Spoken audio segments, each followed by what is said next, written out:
please stop waiting to bring your visions to life, because there is no perfect time. There is no perfect time.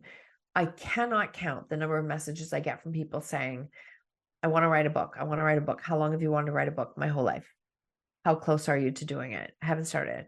I don't know what I need. And I'll get to it after this. There is no time. There's no perfect time to do those things. And so when I look back at this book, I am so grateful that we got it out into the world when we did. You are now listening to the highlight reel builder for authors, the Going North podcast. I'm your host, best-selling author, and Maxwell Leadership Certified Trainer, DomBrightmon. And you're going to be getting some tips and techniques to advance yourself coming up next.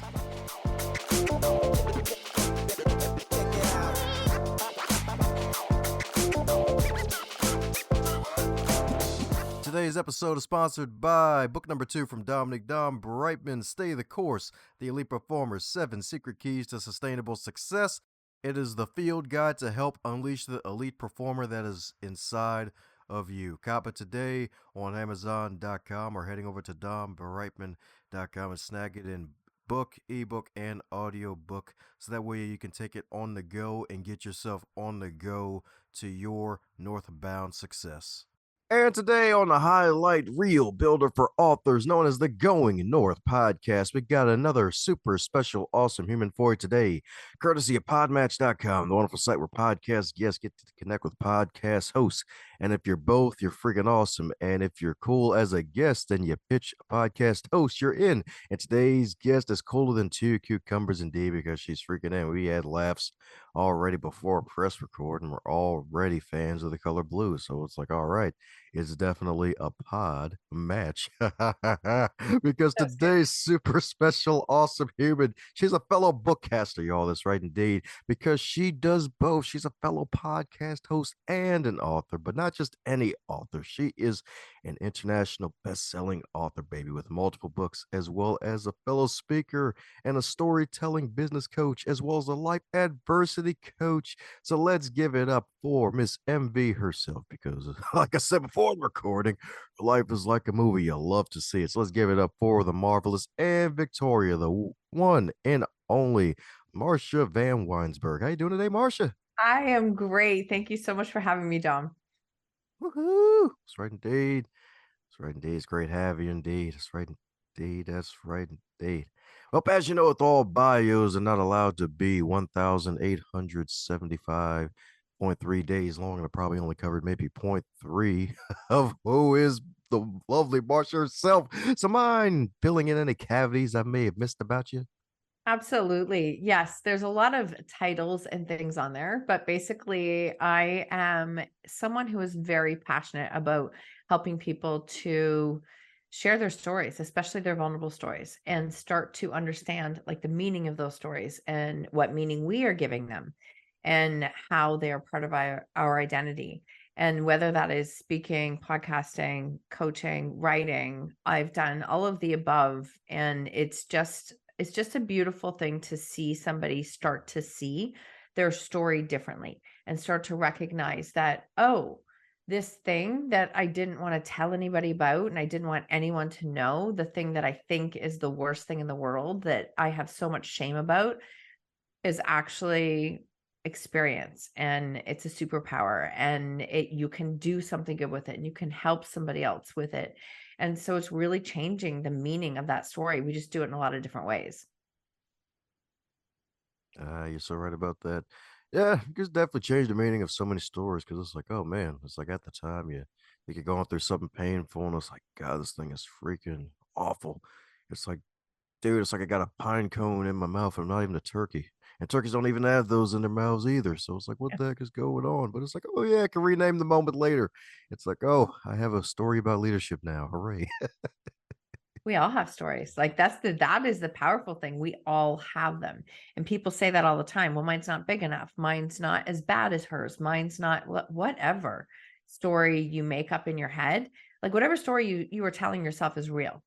And just, it's really important to check in and see, is this the story I want to believe in? Is this the story I actually am? Like, and I think this is the piece, is that we hold on to these pieces of identity, the stories that we believe to be real, even if it's not what we want.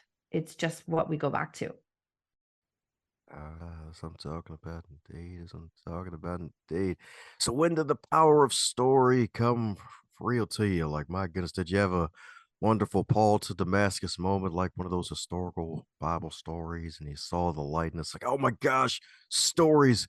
Oh man, people don't know how to tell them. They suck at telling them. Let me coach them how to tell Nope. It's not it at all. Nope. them. Nope. It was not anything like that. It was the, as I like to say sometimes, it's like the ugly climb up the mountain, the ugly, like working through, really, I work through my own stories. And I think that's the piece, is that most of us have that like defining moment. I say it's like the moment on the floor, the moment where it's like, I can't do it this way anymore. I don't know what the answer is, but I can't do it this way anymore. And I was a parent who dealt with teen substance abuse for a number of years.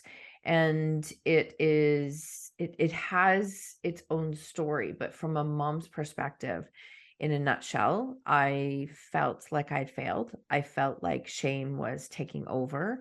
I often say I didn't have to wonder what people were thinking or saying about us. They had no problem telling us. They had no problem stopping us. And I think that's what happens when you have a scary story, right? When you have a big story, it brings out the fear and the pieces of others that maybe are not ideal character traits, but it's just, we are afraid, right? We don't know what to say. And so shame had a good hold on me for a really long time. And I was actively looking for answers and support, was actively doing counseling, was not trying to hide the situation and how bad it was from schools, police, etc. But we still couldn't get any answers, still couldn't figure out what to do. And it really took literally doing everything on the to-do list to recognize that it wasn't mine to change. And I think that's a really tough position to come to, but that's what it was. I remember like walking around with that sheet of paper with the things all checkmarked of what I was supposed to do, almost like I was just like looking for the star as a student. See, I did what I was supposed to. And the counselor was like, yeah, good job. And I'm like, okay, but I still have the problem. I don't understand what I'm supposed to do. And I remember her saying, because it's not your problem to solve. And I'm like, what kind of answer is that? Like, how am I supposed to, are you kidding Right. me? That's my answer. And she was right. I had to learn the hard way that, there was no stone that I had left unturned. There was nothing left to do except stop taking ownership and responsibility for every other person's decision, and stop trying to fix, manage, and control everyone, and put that control back on changing myself. And it was a very long journey. And it's like, certainly I don't ever want it to come across that it was fast, because it wasn't. It was stacking wins every single day to eventually to the point where it was like, okay, I started to change as a person. And when I changed, then I changed how I responded to my situation. When how I responded changed, the situation started to change.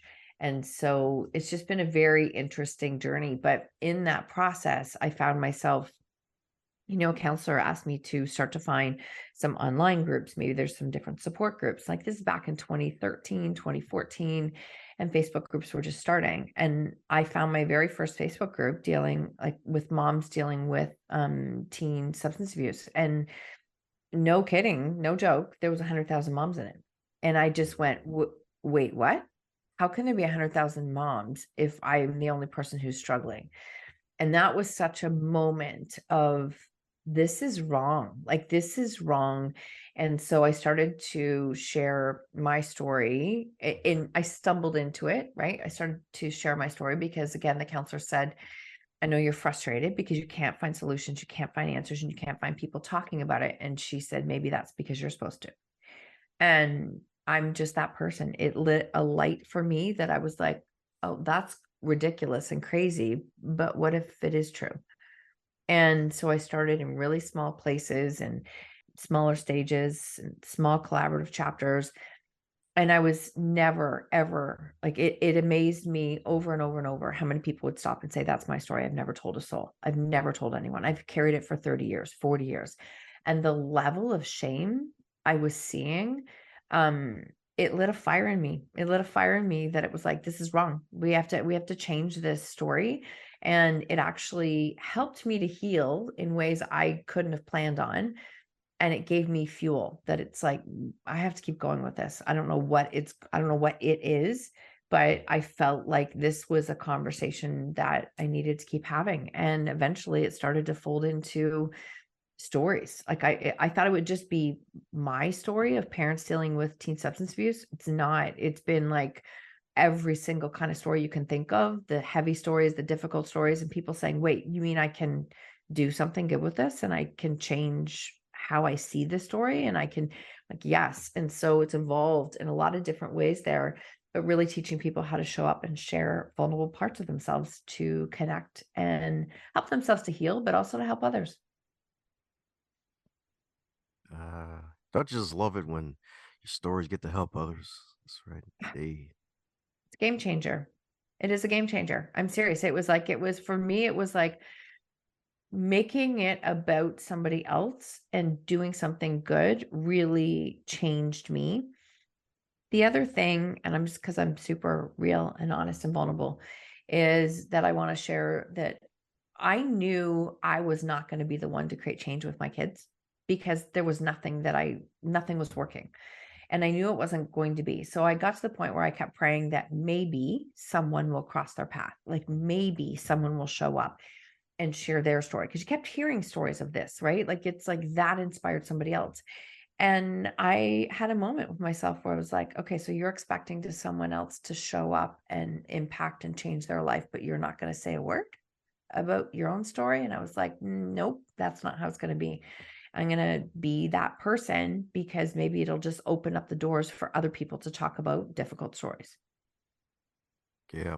That's right indeed, because sometimes you just need that one person to step forward indeed, just so that way other folks can get their confidence to do it too. And heck, even it's kind of funny how we all think it's like, oh my gosh, my story's so unique. I can't share it with anybody. It's like there's nobody else at all going through what I'm going through. And then I don't know, it's like, hey, wait a second, Facebook group. Darn it, not another one.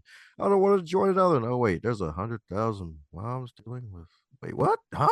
Like, It was wait, a I'm not alone. it was a unreal moment, like unreal moment. And I learned a lot in that space. I met a number of, even parents that I knew, like I didn't know them, but they were within my vicinity. So it was like, oh, these are not like people out in the universe. They're like real people. And I also started to really learn how I wanted to navigate this because there's no judgment on anything, but I was really observing. And there was a lot of people who were really angry. And I was a very angry person for a long time too. And that anger doesn't change anyone else. It consumes us, right? It just consumes us. And so it was like, okay, I'm seeing how some people are handling this, and that page opened up my eyes. But the other thing is I had to really learn how to navigate it because there was a lot of, like, you didn't go a day without somebody passing, and it was heavy and it was hard, and it was like, okay, so I have to find my way, my own way of being able to navigate this. But definitely, like, I can say to any listener that regardless of your story, if you have a moment where you're like, I am the only person in the world who is struggling with this, it's not true. It's not true. And it doesn't even have to be the exact same story. But what happens is that we connect with each other on emotions, right? We connect on experiences. And that's been the big aha for me, as I thought I would only be connecting with parents. And it's just not the case. We're so much more alike than different. Right, indeed, it's so true. It's like, yay, we're like mimes, except the lines are in a different pattern. That's right, indeed. It's all black and white, but we're all the same. We're more alike than we know. That's right, indeed. That's right, indeed. So, what if you turn over an apple cart? That means we'll all just have a new place to travel and go Mm. out on an adventure. That's right, indeed. 'Cause stories are kind of like an adventure, indeed. So, my goodness. So, what is your advice for those who want to get better at sharing their stories with others after finding the confidence of learning that, hey, it ain't just me. Mhm. I think my very first piece of advice would be to first thing I would say is that if you are still feeling like a victim and there's a lot of anger there, don't share from that space. Like work on you first. You don't have to. I more often than not, people will reach out. I'm like, you're not ready yet. Like, and that's just my opinion, because if we come from a space of anger, we only attract more of that, right? We only bring more of that in. And if you're somebody who actually wants to heal, then take the time and energy to be able to heal, to shift that thinking outside of victim space. I spent a lot of years in victim space. I know it really well. Like it's it's just something I can see and I do, but no change happens there. And so that's the first thing I would say. The second thing I would say is get really clear on like the intention of why you want to do it. Like what is it that you want to do? How do you want to help others, right? If you're looking at it that, no, I have to share this story because I have to tell all the wrongdoings that happened to me, it's still probably not going to bring the change that you're searching for. So there has to be an intention behind what you want to share. And next, I would say be crystal clear on all the moving parts of your story and understand what needs to be shared and what doesn't. Because I really believe that you should always share a story leaving the people you are speaking about in integrity. And that's a really tough thing to do. That's why you have to do the first two pieces first, because you have to get to a space of recognizing like what needs to be shared and what doesn't. And what you think needs to be shared is not necessarily the case, because even right now, I haven't said much, right? Other than I was a parent who dealt with teen substance abuse. I share my part of the story and my experience. And I will always leave my kids in integrity, because it doesn't serve a purpose to share things that won't help someone else out, right? Like I don't need to do that. That's really not the purpose. So those would be the first things that I would say. And then the next thing I would say is embrace that you're not going to get it right. You're not going to get it right. Messy action is really where it starts. I recently just pulled up a video that I did back in, I believe it was 2013, and social media was very curated, right? Like things that had matched and things that had themes and all these things. And I felt really called to start to show up and share, but I didn't know how to do it. So I actually started sharing after I finished hot yoga. And I was a freaking mess when I finished hot yoga, but I did it on purpose then, not not manipulatively. I just was like, this is me, right? This is me. I'm living in a absolute chaos gong show, trying to take care of myself.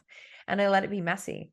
And so if you want to find a way to share and share more of yourself, then what is like one step that's tiny outside of that comfort zone? Like you don't have to do it on a Facebook page. You can do it in a closed group. You can do it in something like that, but allow yourself to stretch a little bit to start to see like, what does it feel like? How do I want it to sound? How do I want to help others? Because we spend an awful lot of time thinking and planning and not doing. Like it just thinking and planning is just not going to create the change for you. It really isn't. You need feedback, and you get feedback when you go into action. Lights, camera, action, indeed. Get that feedback, indeed. You'll love to see it. You'll love to see it. That's right, folks. That's right, indeed. So you heard Marsha. Go ahead and go to a hot yoga class and then film a wonderful video of you glistening. That's right, indeed. That's right, indeed. And all of your wonderful glory, be like, yeah, folks. So this thing happened, right? Let me stop the advice. Well, But it is, right? People think like the most, how do I say it? Like the most unrelatable parts of yourself are actually the most relatable. So let yourself be real and unpolished and be seen, because it's actually going to connect you with more people than you think. there you go. So that's right. So you did heard it right. So yes, find a random place that does hot yoga, y'all. That's right indeed. Sweat some calories off you. That's right indeed. Get your flexibility on. That's right indeed. That's right indeed. We're bringing stretching back. Let me stop. It never left. Bringing stretching back, but it never left. Yes, indeed. And powerful advice too about not coming from a place of a victim mentality. Because funny enough, it actually reminded me of a past guest, I believe. Janae Sergio when she was talking about writing her book, where she didn't want to be a trauma dump, where she was dumping all of her trauma and all of her stories into the book. And then when you go into the book and you read it, it's like, oh, shoot, what the hell? It's like, dang, there's stuff you didn't add to this. Like, oh, God. And it's like, just Yeah. coming from a place of, hey, you can be your own hero. So making sure you don't come from a place of being a victim, but hey, just encourage folks that you can be your own hero when the time allows it to be. That's right, indeed. So definitely don't have that victim mentality. Like if you step on Mm-mm. a Lego, you decide to have that kid with the Lego. Like don't blame the Lego. Awesome. Very true. Very true. Not the Lego salt. That's right. Even though they're probably plotting in their city, it's like, yeah, let's send our bricky boys out there to slaughter. The humans won't know it. They won't see it coming at all. Literally, they'll be so tired. Oh, it's so good. So good. Oh man. So speaking of Legos, you had to let go of all those past thoughts to get that new layer of confidence to where you're coaching others to get that wonderful extra layer, if not extra set of abs of confidence too. So my goodness, so what's been the greatest lesson you learned thus far from being a coach from one of your clients? I think one of my biggest lessons, and I'm just going to follow my gut on this, is that I think it's like our stories can go places we could never imagine. They will reach people that you don't know. And we are so hesitant to share them because we look at the people in our life today and think, "Ooh, I can't do that because it's going to upset her or it's going to upset them, or I don't know what they're going to think." But your story is not for them. It's actually for people I always say that, like someone somewhere is praying for the solutions you're holding on to. You get to decide if you want to share them. And so I think it's that your story will go places you can't even imagine when you share it from the right place with the right intention, with the right, respect and keeping people in integrity. It'll go places that you can't even imagine. And when I started my podcast in 2017 and in late 2018, I actually was getting messages from somebody in Africa. And I thought, oh, let's say, is this real? Like I wasn't sure if it was, you don't know with social media. And I actually connected with this person and I share her story all the time because she she was the first to correct me. She was not a victim. She was a survivor of human trafficking. And she had an unbelievable story. She wanted to start to listen to podcasts where she could learn about, how to change your mindset. Mine came up when she Googled. She started listening. We started connecting. We started having regular Zoom calls. She was an unbelievable person, really. And when we had a chance to do a collaborative book in 2019 called Owning Your Choices, I was sharing stories of women from around the world who have come through difficult stories and helping them to actually write it. And I just had this gut feeling that I'm like, you know what, Thembecca, I'd love to have your story in the book. And she was like, I'm a student. I don't have any money to do this. And I said, well, that's a problem. We can find a solution for it. And so we literally did a GoFundMe. People covered her chapter completely, all expenses. We were able to get her story published and we shipped books off to her. And she's an advocate speaking within the UN on trafficking. And I'm only sharing that. That is not a I'm just openly sharing in a sense that, you don't know where that story can go. Whose lives is she going to change because she's showing up and speaking about solutions for human trafficking, not in a space. She says, we've got people in political places sharing and talking about solutions for human trafficking who've never experienced it. That makes no sense. We need to have people who've actually walked it. I'm like, but people have to start coming forward to talk about it. So you're actually the perfect person to do it. And so I share her story because she teaches me all the time as well. But it's this piece that your story will go places you could never imagine. So please don't make the decision not to do something with it because of who is in your life today and out of fear. Ah, a powerful story indeed, and a powerful takeaway, and a powerful gem indeed. That's right, indeed. Marsha's giving you some jewels from the jewelry store today, y'all. That's right. indeed, because you never know where your story could go. That's right, indeed. It all goes north here, but hey, you can end up on the northwest side of the game. You can end up on the northeast side of the game. Heck, even south north, where you're somewhere in the middle, but still north. You never know.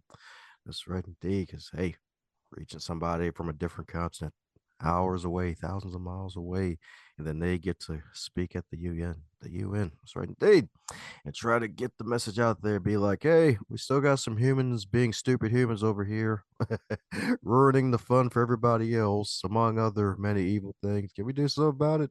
It's like, Yeah. hey, like your story is definitely powerful, and that's really a powerful example right there. That's freaking great. That is freaking great indeed.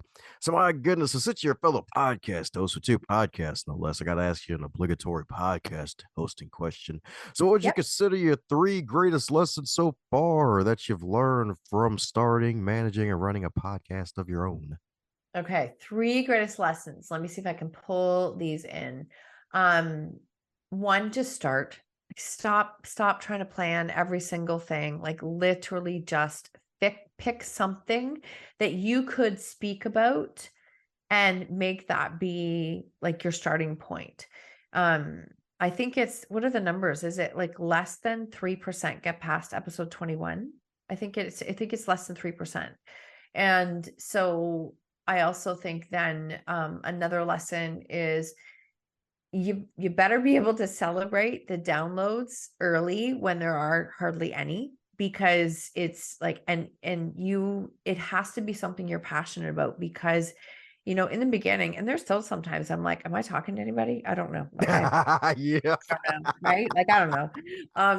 It's, I'll get messages and I'm like, okay, people are listening. Like but in the beginning, I certainly did celebrate a lot of different, like I celebrated 10 downloads. I celebrated 100. Like there were times that I was like, oh, it's not enough. It's not growing like someone else's.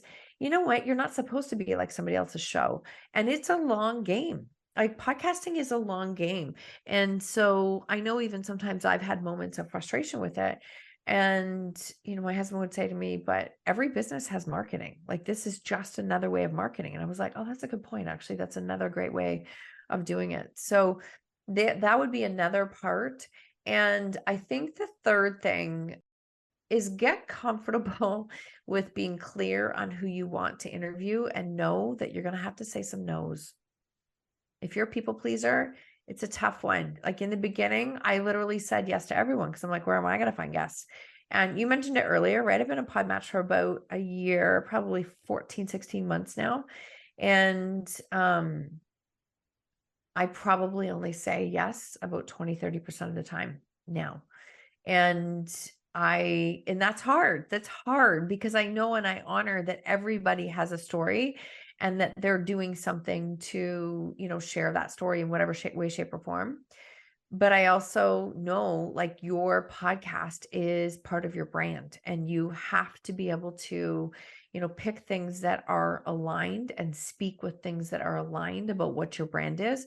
And that means that even in the beginning, you might have to say more no's, but as it goes, you definitely have to say a lot more no's. And that's not always easy because I don't like to do that to people, but I have to because it's part of the brand. I mean, sometimes people pitch incredible stories, but I'm like, that has nothing to do with what I talk about.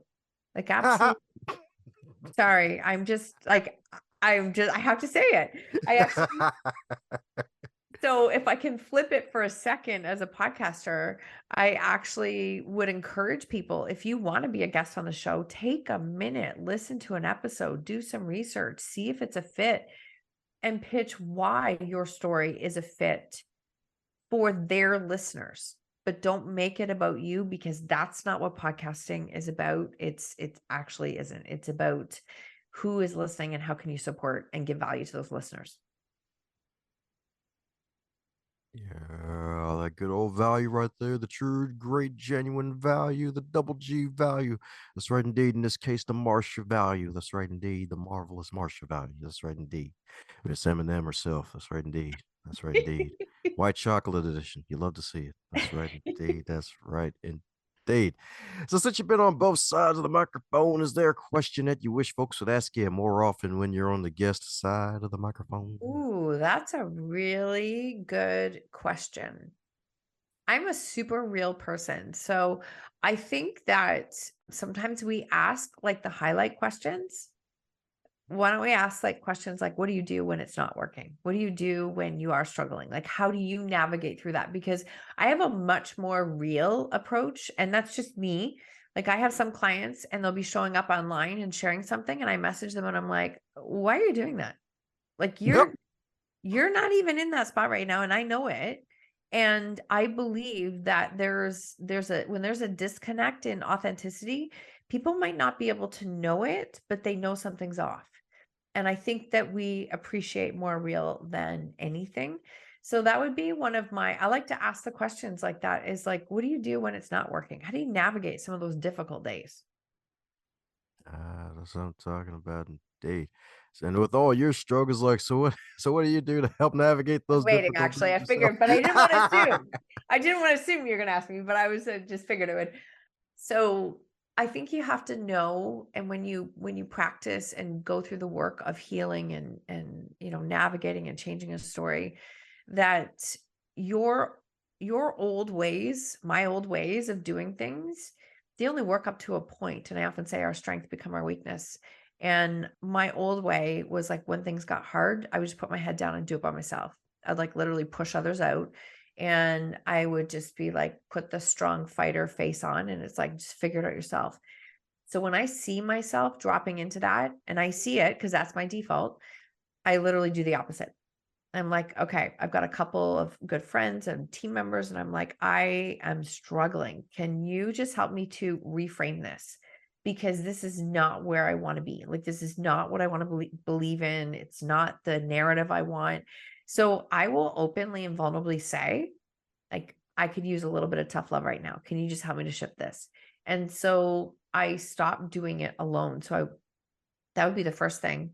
And second, I would say is that just practicing patience. Like, sometimes like things don't happen on our timeline, right? They happen when we are ready and we continue to show up and share. And I think that's a big piece, is taking it even back to the podcasting question you asked, is that, are you willing to continue to show up like on a continuous, consistent basis, like making mistakes, learning as you go, because you're not going to hit it out of the park every time. It's just not going to happen. And so when I feel those times, it's like, all right, I will stop. I'm an evidence girl. I look back. We already talked about, I'm a bit of data girl. I will stop and think, okay, where have I felt like this in my life before? And how did I navigate my way through it? And there's always something there. There's always proof there. There's always like, we really have walked through and survived some of our worst days. We just forget about it and we keep moving on. So I will stop and go internal and look at that. And the next thing I do is sometimes I have to double down on what my own self care is. That might mean more boundaries, more time off of phone and off of social media, more self care time, and putting it back into me, because my business will only thrive to the level that I take care of myself. And I think that's for the same for everybody. There we go. It's right indeed. It's right indeed. It's right indeed, man. That patience one's definitely real because it's like, man, it's like, come on, I want it now. Come on, microwave, help me out. Come on, I know you do more than food. Come on, what about life? Like, come on, can I just stick We some are life so in you? conditioned for fast. We are so conditioned for fast. And I mean, great. It's great. It works sometimes, but when it's literally you against you, it's not fast. It's a long game. Heck yeah, that's right indeed. Might be longer than the Great Wall of China sometimes. It'd be like it's jealous. So true. So true. You could have 5,000 nuns of rulers, still wouldn't be long enough. I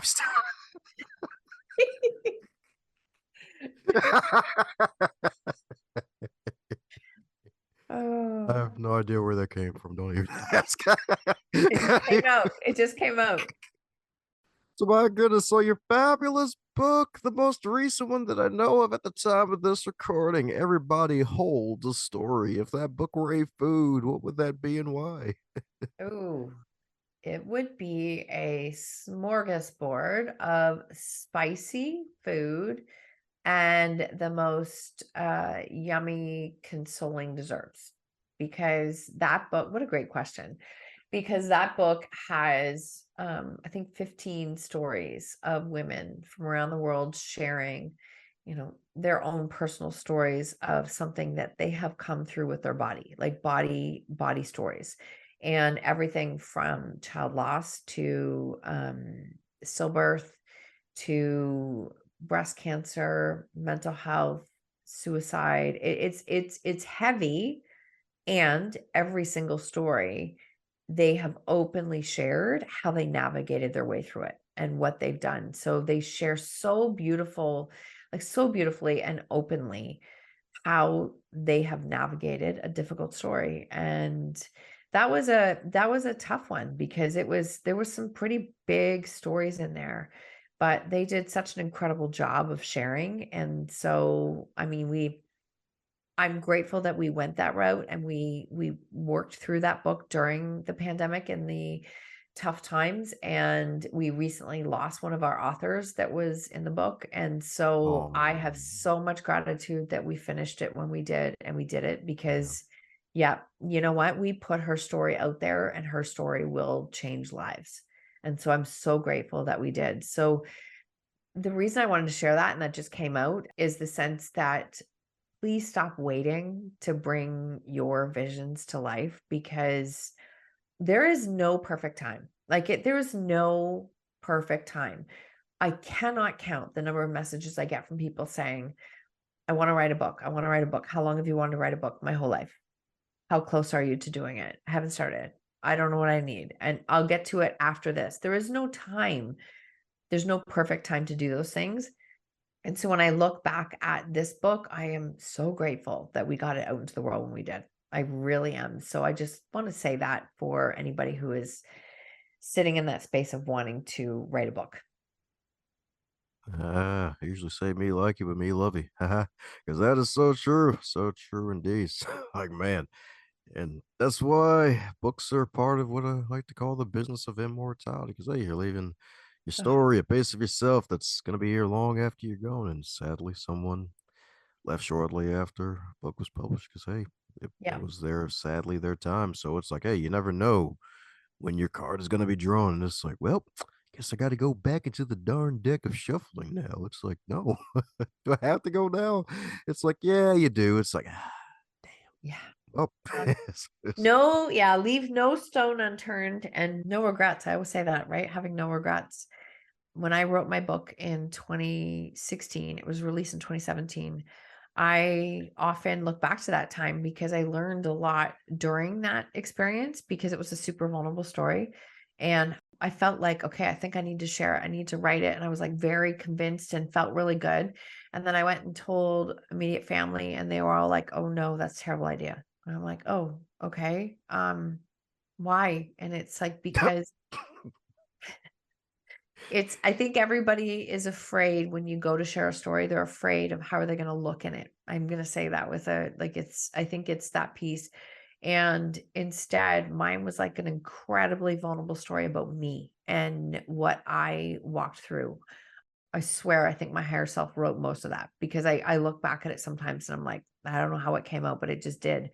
And I'm grateful that I sat down to do it, even though most people thought it was a really bad idea, because that book has allowed me to heal so much. And it's the number one reason I get to do what I do today. It opened up all the doors.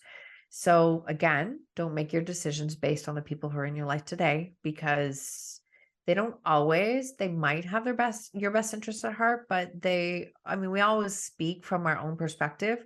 So please don't not move forward because of somebody else's fear. yeah, indeed. Heck yeah, indeed. That's right, indeed. And there's one another reason why we connected. Both of our first books were done almost in the same time frame. Oh, 2016 with really? the writing, and the 2017. It's like, yeah, yeah. That's my first book came out late 2016 after a good old year of writing, among other things. Yep. Yeah, it's an experience. It is an experience. And I mean, I'm not sure exactly how you felt when you did yours, but I know like I went through a lot of like they call the vulnerability hangover after. Like it was like, whoa, that was a lot. That was just a lot. And yes, it's showing the vulnerable parts, but the other piece is that I believe is that you have to learn how to receive the feedback. And when you're not used to receiving a lot of good and you are like we're used to doing things like on your own in your life, all of a sudden trying to receive all that was like uncomfortable. It was really uncomfortable because it just took some time. It's yeah, it's quite an experience, but I'm so grateful that I did it. That's right indeed. That's right indeed. So let that be encouragement for folks listening. She was glad that she did it indeed. That's right indeed. So don't wait to share your story. Get it out there. That's right indeed. Get it out there. Get it in print. Heck, get it in iForm, aka on ebook if you have to. That's right. Get it out there so folks can devour it. Go ahead and share it online. That's right. So folks can be encouraged and empowered in Indeed. So, my goodness, we're coming down to the magical question that every guest gets to receive. And that is if you were to wake up tomorrow and you were 25 again, but you're still in the current year, what advice would you give to yourself? The advice I would give to myself is that you're going to walk through some really difficult times and that I want you know the answers. Stop looking outside of yourself for answers. You know the answers. You might not always like the answers, but you know what the answers are. Trust yourself. Trust your intuition, trust yourself and keep going. It's worth it. Sweet. There you go, folks. Trust that intuition. That's right, indeed. Trust your inner self.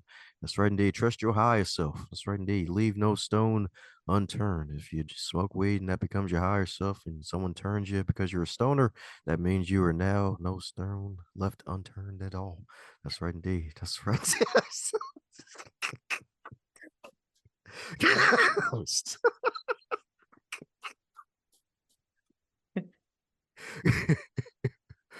Yeah. The opportunity came when you said higher self, leaving no stone unturned. I'm like, yep, that's going to be a pun now somewhere. Somewhere it'll show up. It'll show up. There's a lot of buns in this world, and there needs to be a pun put on them. And there. Oh.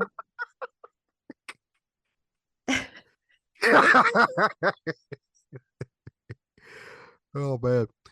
So my goodness, this interview has been great, like a cinnamon roll indeed. Extra tasty with all the good spice, and it tastes freaking great. So you're definitely welcome back anytime. So in the meantime, before round two appears, and folks need to keep up with you, your journey, and everything else that you're doing, what's the best way for folks to do so?